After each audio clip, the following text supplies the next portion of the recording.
দাদা বোনগুলো আমাকে দাও। এই মাইকটা দুটো ভাই না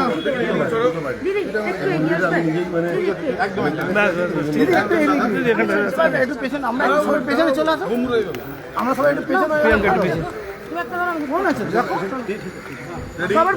রেডি, চলো রেডি। দিদি, গতকাল শপথ, আজকে কালীঘাট মন্দির, নকুলেশ্বর মন্দিরে মায়ের কাছে এলেন, কি প্রার্থনা করলেন? যা বরাবর করে এসেছি, শান্তি আসুক, পশ্চিমবঙ্গের সমস্ত মানুষের উন্নয়ন হোক, সবাই ভালোভাবে বাঁচুক, মাথা উঁচু করে বাঁচুক, ভয় ছাড়া বাঁচুক, ভরসা নিয়ে বাঁচুক।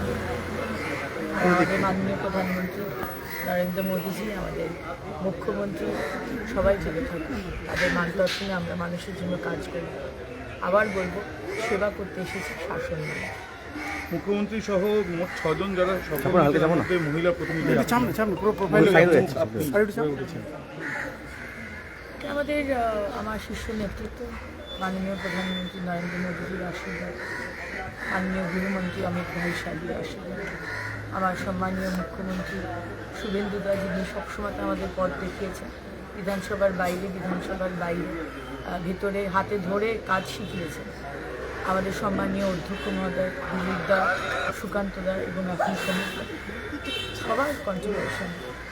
আমি কিছুই ছিলাম না যখন 2019-এ জয়েন করেছি, একটা বক্তৃতা দিতে জানতাম না, কী করে ক্যারি করতে হয় পলিটিক্যালি সেটাই জানতাম না, হাতে ধরে সবাই শিখিয়েছেন। সব থেকে বেশি কার সাহায্যটা এখন মনে হচ্ছে যে সেই এরকম সাহায্য না করলে এই লড়াইটা? আপনি যদি আমাকে বলেন আপনার রাইট লাংসটা বেশি পছন্দের না লেফট লাংসটা বেশি পছন্দের, হার্টের মধ্যে লেফট অর্টিকেলটা বেশি পছন্দের না ভেন্ট্রিকলটা বেশি পছন্দের, বাবা বেশি পছন্দের না মা বেশি পছন্দের, কোয়েশ্চেনটা সেরকম হয়ে যাবে।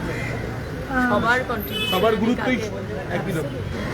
দিদি, মমতা বন্দ্যোপাধ্যায় বলছেন যে এরপর সবাইকে একসাথে সংঘবদ্ধ হতে হবে, এবং আমার যেটা মূল প্রশ্ন, বাম এবং অতিবাম লেফট আলট্রা লেফট নিয়ে তুমি বলেইছেন, আমরা সবাই শুনেছি, কিন্তু প্রশ্ন হচ্ছে যে যারা দেশের ক্ষতি করছে, এই আলট্রা লেফটরা, যাদেরকে এক প্রকার জঙ্গি হিসেবে ঠিক করা হয়, টুকরে টুকরে গ্যাং হিসেবে মনে করা হয়, তাদেরকে নিয়ে দেশের কোনোভাবে অভ্যন্তরীণ, রাজ্যের অভ্যন্তরীণ ক্ষতি করার কি এটা বার্তা নয়? মানে শুরুতে ওটা একটু বলে দিন যে মমতা বন্দ্যোপাধ্যায় যে সবাইকে জোটবদ্ধ হতে বলছেন, মানে আহ্বান করছেন তিনি, এটাকে কিভাবে দেখছেন আপনারা?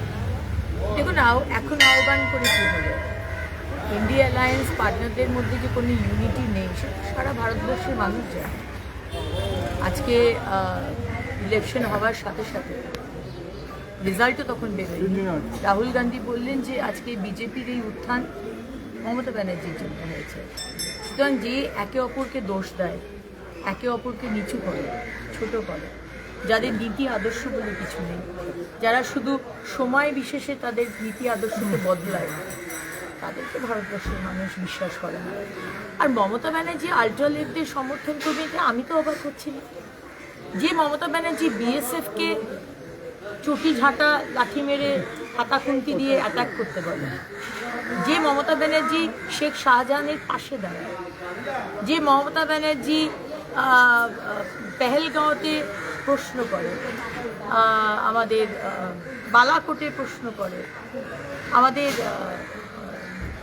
যে আমাদের হলো দিল্লিতে যে সাংসদে আক্রমণ হলো সেটা নিয়ে প্রশ্ন করে, প্রত্যেকটা বিষয়ে ভারতবর্ষকে ছোট করে দেখায় আর পাকিস্তানের সুরে কথা বলে, সেই মমতা ব্যানার্জি আলট্রা লেফট যারা ভারতবর্ষের সুরক্ষাকে বিঘ্নিত করছে, যারা অন্য এনিমি দেশের সাথে, শত্রু দেশের সাথে হাত মিলিয়ে দেশের ক্ষতি করছে, আজকে তাদের সমর্থন চাইছে।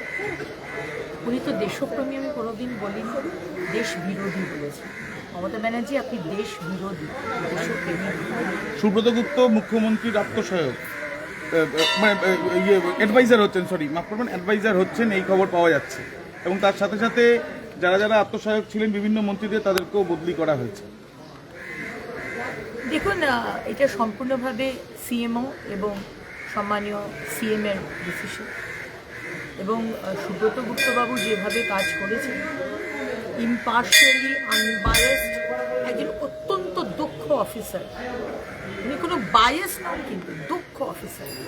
আজকে উনি যদি আমাদের এই Suvendu Adhikari team, CM team বা নরেন্দ্র মোদীজির টিমের অন্তর্গত হন, নাথিং বেটার দ্যান। আইএএস আইপিএসদের সাথে সাথে বিভিন্ন আমলাদেরও বিভিন্ন জায়গা থেকে বদলি করা হচ্ছে। কোনোভাবে দুর্নীতিমুক্ত সরকার গঠন করার জন্য এই বদলিগুলো কি আবশ্যক? এত বছর যারা বিভিন্ন অবশ্যই যারা দুর্নীতি করেছে, যারা দুর্নীতি করতে সাহায্য করেছে, যারা পক্ষপাতিত্ব করে কাজ করেছে, আমরা তাদেরকে চাই না। তারা অবশ্যই থাকবে গভর্নমেন্ট অফিসার, কিন্তু মূল দায়িত্বে অবশ্যই তারা থাকবে। সুতরাং যারা দক্ষ, যারা দুর্নীতিমুক্ত, কারণ মাননীয় প্রধানমন্ত্রী বলেছেন জিরো টলারেন্স টু করাপশন, এবং যারা পক্ষপাতিত্ব করবেন, আমরা সেই রকম অফিসার। দিদি, শেষ প্রশ্ন, ডবল ইঞ্জিন সরকার পশ্চিমবঙ্গে কোন মন্ত্রিত্ব পেলে খুশি হবেন বেশি? এত দূর যে এগোতে পেরেছি আমার শীর্ষ নেতৃত্বের আশীর্বাদে, আমার মাননীয় প্রধানমন্ত্রী, আমার অভিভাবক মাননীয় প্রধানমন্ত্রী নরেন্দ্র মোদীজির আশীর্বাদে, এর থেকে বেশি কিছু পাওয়ার নেই। আমি তো বরাবর বলেছি যে আমি ওনাকে দেখে দলে এসেছি, আজকে উনি বাই নেম আমাকে চেনেন, আমার এর থেকে বেশি কিছু পাওয়ার নেই।